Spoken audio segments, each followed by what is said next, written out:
Marijuana has been a part of human culture since as far back as we can think of. A quick Google search will show the first mention of it comes from China in 2727 BC, when then Emperor Shen Nung was quoted saying, "Hey, if you take the second N out of my last name, it spells nug."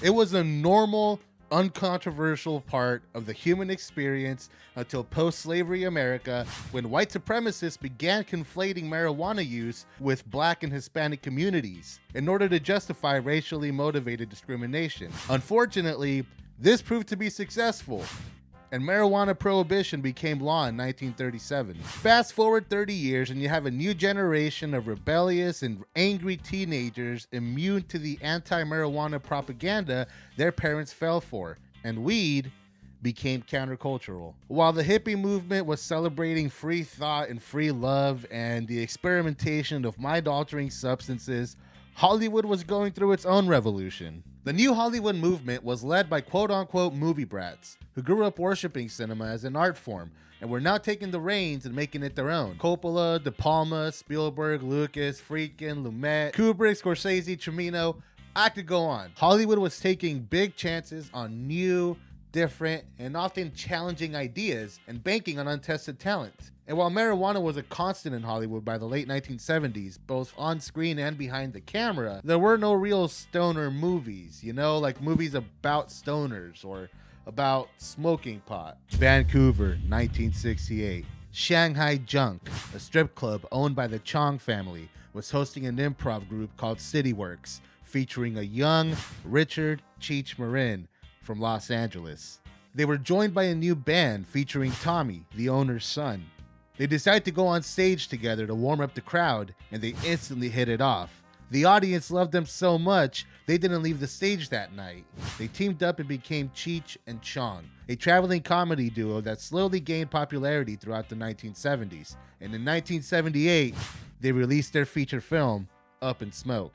So I gotta be real with you guys. This is my first time ever watching this movie. I always thought of this movie as a stoner comedy, as in this movie is all about getting high and it's all about smoking weed. But when you watch this movie, there's pot jokes in there, but for the most part, it's a lot of really clever visual gags and wordplay. This movie mainly works just because of the great chemistry between Cheech Marin and Tommy Chong. In fact, I counted it. There's no pot joke. There's not even a reference to weed until 10 minutes into this movie. More than stoners, Cheech and Chong are countercultural. Cheech is just a straight up slacker who just kind of gets by doing odd jobs for his family and friends. And Chong is a straight up hippie. All the pot jokes that are here are very down to earth in a lot of comedies that reference weed. For some reason, they treat weed like it's a hallucinogen. I like that in this movie, Cheech actually takes LSD, a hallucinogen, but the movie doesn't resort to cheesy, he's, imagining things sort of humor. Instead, what I like about that joke is that it builds up to them being pulled over, and just when the cops are about to approach them, they get hit by another car. And the movie is just full of fun little surprise gags like that. In fact, these guys get pulled over by the cops or by INS every 18 minutes. I think part of the reason why this movie has such a reputation for being a stoner comedy is because weed is never the punchline, The punchline is never LOL weed, LOL getting high is funny. Weed is always used as a setup for a better joke. It's like a 70s comedy, and a lot of 70s comedies are just kind of hangouts. And this movie is a hangout, It's like a series of misadventures that are a way to just hang out with these two characters. This is just a really fun, really clever movie. This movie specifically totally holds up. The movie was a big hit, breaking $100 million in 1978 money. How much did you pay for your first house? $12,000. How much did y'all pay for y'all's first house? And for a while, they were pretty much it as far as stoner movies went. This was the era of Just Say No, where the entertainment industry was going all in on the sobriety kayfabe. Hello, I'm Corey Feldman. Did you know that crack cocaine has become a national concern? Weed was still countercultural, but the counterculture wasn't cool anymore. It was an aberration. We still got depictions of potheads, but they were often only potheads in behavior. Bill and Ted may have sounded and acted like stoners, but never directly acknowledged or were shown smoking weed. Same could later be said of Wayne and Garth from Wayne's World. But by the mid-90s, conformity was out and originality was back in. Youth culture became disaffected and aloof, getting branded the slacker generation. And part of the slacker lifestyle was marijuana. While hit movies like Friday and Dazed and Confused weren't necessarily stoner movies, pop played such a central part in them that it helped to normalize marijuana in the mainstream, along with the growing popularity of gangsta rap on the radio and on MTV. And in 1996, Jim Breuer had left SNL, Dave Chappelle was an up-and-coming comedian, and they had the same agent. And he had them work on the stoner comedy together. And what they, along with Chappelle's writing partner Neil Brennan, came up with was Half Baked. All right, so Half Baked is a movie that I've only ever seen on Comedy Central. Now, I've only seen like 10, 15 minutes at a time. For the longest time, it was a very likable movie because of that. And it really worked out in its favor. This is my first time seeing this movie just as a movie. And to be real with you guys, this movie does not really hold up all that well. The flying effect through the city when they get high, all the stuff with Killer, the tragic backstory, all the stuff that you can tell like it was actually like thought through and stuff. That all hits still. Like all that stuff totally still holds up. The peaks are high here. The thing is that everything between it, there isn't really like anything funny going on. It's just funny people saying funny things, and it's kind of amusing. Another thing that doesn't hold up either is that like that weed, the weed in the movie just looks like shake, literal weed, not like the stuff that gets you high. Something that really cracked me up though was the character of Sir Smoke a Lot. Like it's literally just Danny Brown. I mean, check it out. Come on, man, hang out for a minute, smoke with me. I got weed, got my bong out. Come on. Count Blake. I was just trying to take away some ecstasy. That's what I'm saying. I went in the tent and tried to find some, but they was acting funny and I guess because I wasn't dirty enough. The movie's very episodic, and the movie really kind of struggles to build up anything substantial. Like even the ending of this movie, the big climax, feels like a little like lackadaisical. So if you're gonna watch this movie, watch it in clips, watch it on Comedy Central. Otherwise, yeah, Half Baked unfortunately does not hold up. 1996 was also the year that California passed the Medical Marijuana Act, which made the possession and consumption of marijuana for patients who relied on it for medical relief legal. It was the first of its kind law for the US, and as time went on, many other states began to adopt it and similar laws. The requirements for a medical marijuana card were very low, and many doctors opened up practices just to quickly give people these cards. And this helped to make marijuana more accessible than ever, while still being illegal in many states and on a federal level. It got so mainstream that stoners stopped being looked at as slackers and losers. And now that everybody smoked weed, at least in Los Angeles where all these movies were produced, the image of the pot smoker changed so much that our next movie stars a white-collar worker and a soon-to-be doctor. Harold and Kumar Go to White Castle is the first stoner movie that I remember seeing in theaters. I gotta say, this movie is still pretty funny. It actually still holds up really well. Really what makes this comedy work is just the fact that it is Harold and Kumar, Cal Penn and John Cho. These characters are well written for a stoner road trip buddy comedy. Like the writing is pretty good. John Cho and Cal Penn's performances especially are very well realized. They're having a lot of fun here, but they're definitely hitting the dramatic notes really well when they need to. In fact, that's kind of the most surprising thing about this movie is just how fearlessly it tackles issues of race, of inequality, of stereotypes. Like if this movie were to come out now, the Ben Shapiros of the world would be losing their goddamn minds because it really goes there when it comes to like the depiction of police brutality and racism. And it's so funny watching this lighthearted stoner comedy talk about these things so frankly in 2024 when just acknowledging the fact that police unfairly target people of color and do so violently is such a controversial act. It's not to say this is like a serious movie or anything. It's just so weird to me that a movie that is this goofy goes there and it's not tonally out of place. This movie really punches above its weight from the very beginning. It opens up with these two white dudes who are these absolute stereotypical frat boys turned white collar worker characters that you would get in this 2000s like gross out slacker comedy. It literally starts off with them being like, hey bro, we need to go to a party. Oh, I can't, I got all this work to do. Just give it to the Asian guy. And if you didn't know any better, you'd think this movie's gonna be about these two, but then the movie pans up to John Cho as Harold, and it goes from there. My biggest complaint with this movie is that it just kind of looks really cheap. It looks like it was very clearly shot on the soundstage. Some scenes play out entirely against just black, just like a black void. There's nothing there. And it doesn't really serve any thematic purpose. I think it's just a movie that was shot very quickly and very cheaply, and you can very much tell. Then again, that's just me being an A24 hat wearing film snob. The movie, for what it is, it works fine. It just doesn't look cinematic. Ultimately, this movie is just fun to watch because Harold and Kumar, the characters and the actors playing them, are cool people to hang out with. The jokes are pretty constant. My favorite chunk of it taking place in New York, which they portray as a sort of unhinged version of like a nightmare city, like what conservatives think of when they think San Francisco. And then, of course, there is the famous scene in the bathroom stalls. That totally still holds up, all because of the sound design. And then, of course, there's Neil Patrick Harris, who famously steals every scene that he's in by playing Martin Sheen, basically. I don't know, man. I was banging 7-gram rocks and finishing them because that's how I roll. I have one speed, I have one gear. Go. Dude, I don't even know where the fuck I am right now. I was at this party earlier tonight and some guy hooked me up with this incredible X, and next thing I know I'm being thrown out of a moving car. I've been tripping balls ever since.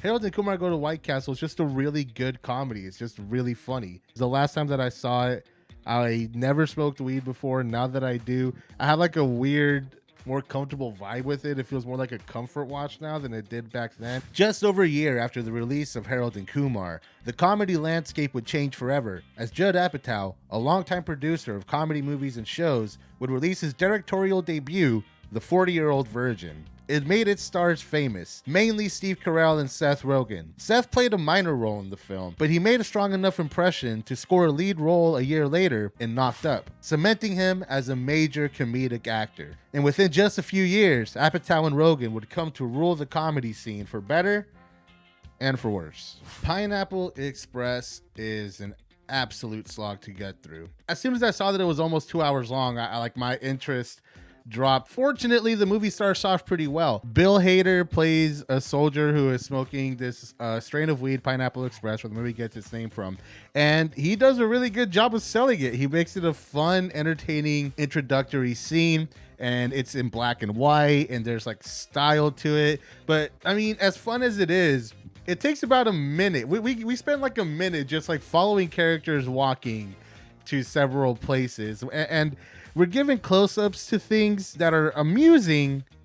They're not very funny. And that right there kind of clued you into what kind of movie you were going to get. Now, the opening credits aren't too bad because we follow Dale Denton, played by Seth Rogen, who is a process server, as he puts on all these funny costumes, and you get all these short scenes where he serves people subpoenas. And the scene is fun because all you know about Dale Denton at this point is that he's a process server and he has a funny line. You got served. That's it. And it's fun to watch. The problem is that as soon as the opening credits end, we cut to Seth Rogen, who is playing a 25-year-old but looks much older, making out with a high school student in a high school hallway. You just automatically do not like this guy. You're not rooting for him. The movie presents this teacher character who like yells at him, and then they try to make him look like a lame ass because he wants his students to like think he's cool. It doesn't work because Dale is dating a high schooler. You're asking us to root for the guy who is doing that. It's a huge miscalculation, and it's one of many throughout this entire movie.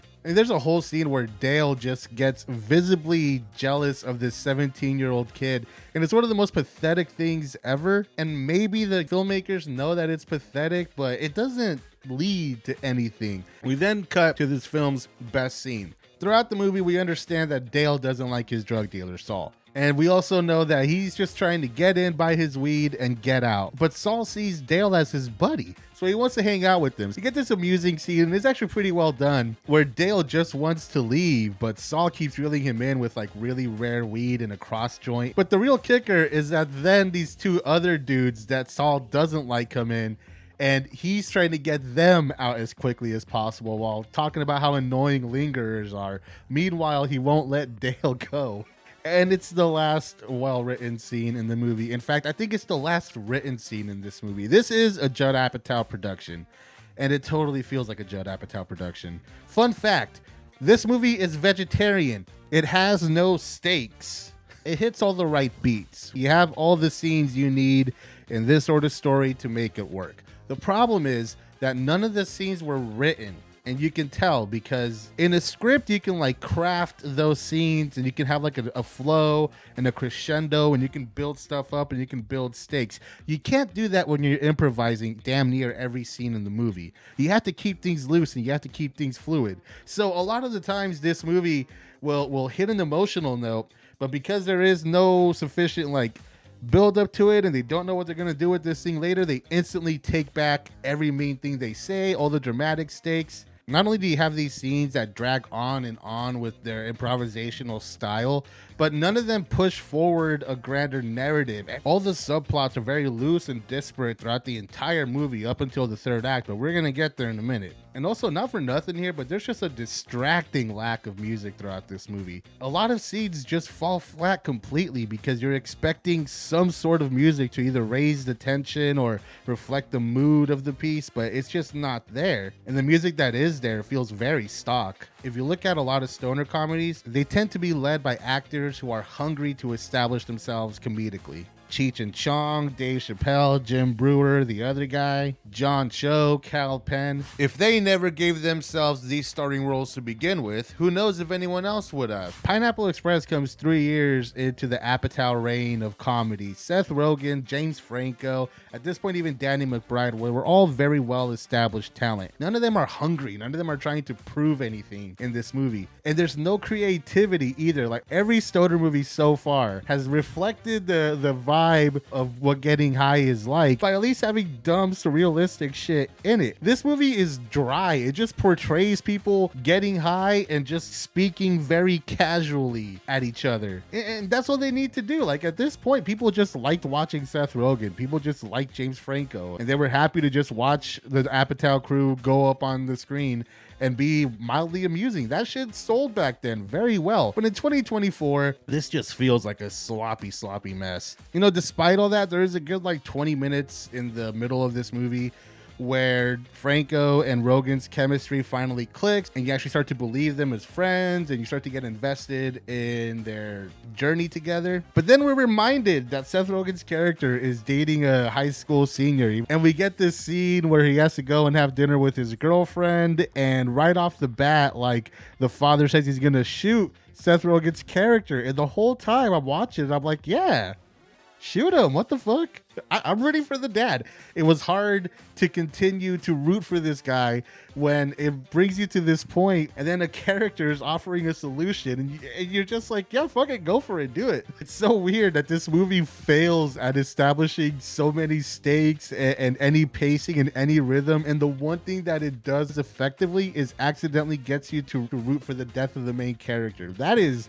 I don't know if that's talent, but you can't be untalented to do that. All of a sudden, like Dale and Saul just decide to become friends, and because of the nature of this movie, it doesn't feel earned and nothing is built up. There's no like subtle characterization that is established like in a well-written screenplay. It's all very loose. So yeah, they just decide they're best friends one scene, and then a couple scenes later they just decide to stop being friends. It's all completely arbitrary. None of it flows. Just when the movie gets its most arbitrary, like, oh, it's the third act, I gotta keep the main characters apart bullshit, we are once again reminded that Seth Rogen's character is dating a high school student, and we get just this absolutely pathetic scene where Seth Rogen's character realizes that as soon as she goes to college, she's going to grow past him. The movie doesn't capitalize on anything. It's not played up for any laughs. You just don't like this guy. Not only is he doing all that, but like he's just incompetent. He's just fucking everything up left and right. He can't do anything right. He keeps getting everybody into trouble. So I was so done with Dale's character at this point. And then we get to the goddamn third act. One of the biggest problems so far, it's a movie that has no imagination and replaces the lack of imagination with just scale. Centers around this murder plot, and there's a drug dealer, but then that's not good enough. The drug dealer has like a rival set of drug dealers. The plot between Dale and Saul, and then the drug dealer subplot, and then the other drug dealer subplot, it all culminates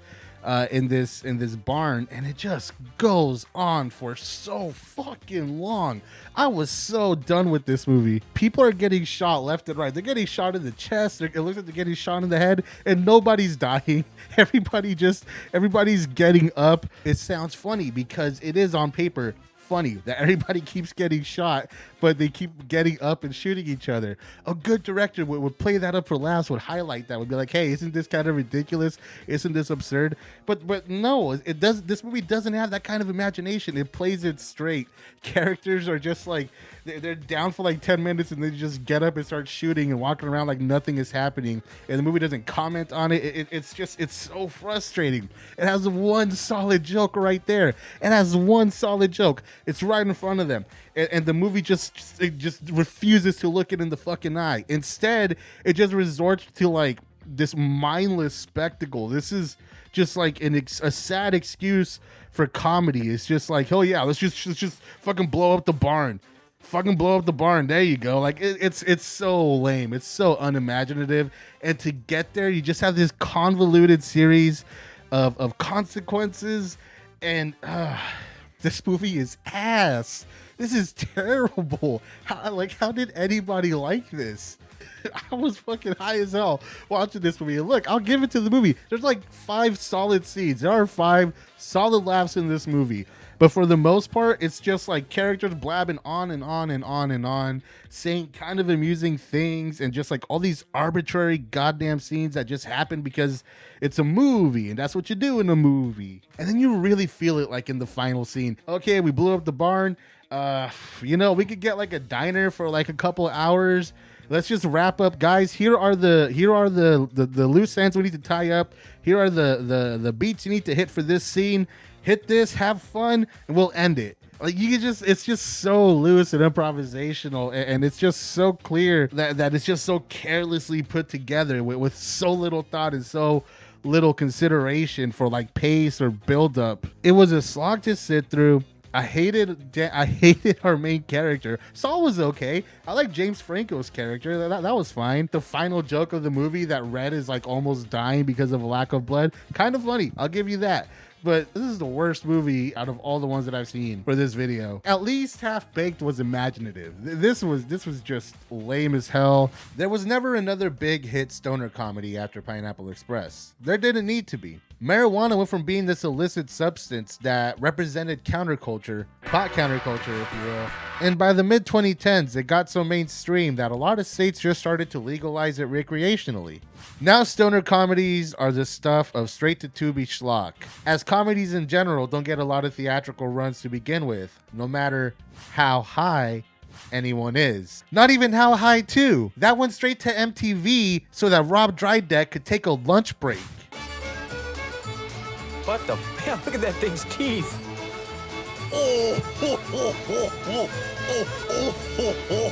Thing's teeth.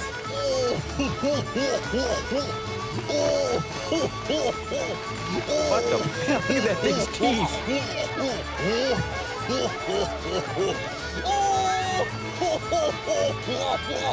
Outside of smoking weed, another running theme in stoner movies is friendship. Cheech and Chong were 2 outcasts who met and became best buds, then went on to make a bunch of movies together and created a new subgenre. That's the real appeal of these movies. They're about underdogs and underachievers, played by actors who are trying to prove themselves, and who stick together no matter how wacky the situations may be. Say what you will about how cringe potheads seem now, they were a counterculture, like metalheads or punks. And just like all countercultures, they're things for misunderstood people to rally around and find community with when they don't fit in anywhere else. Now that marijuana has been decriminalized in many states, weed is just another vice, no more rebellious than drinking beer or smoking cigarettes. Because of that, and the fact that most people get their comedy fix from TikTok now and not movies or even TV shows, society has arguably progressed past the need for stoner comedies. And ultimately, that's fine. The best stoner comedies are just hangout movies about really good friends. And as fun as weed is, you don't need it to write a script about really good friends. Thank you for watching this video and for going on this little trip through time with me. If you like this video, make sure to hit like and subscribe if you want to see more videos like this. Make sure to hit that bell and say hi in the comments. What are your favorite stoner movies? Do you smoke weed? Why or why not? I've been Ed. You've been awesome. Thanks for watching. Peace.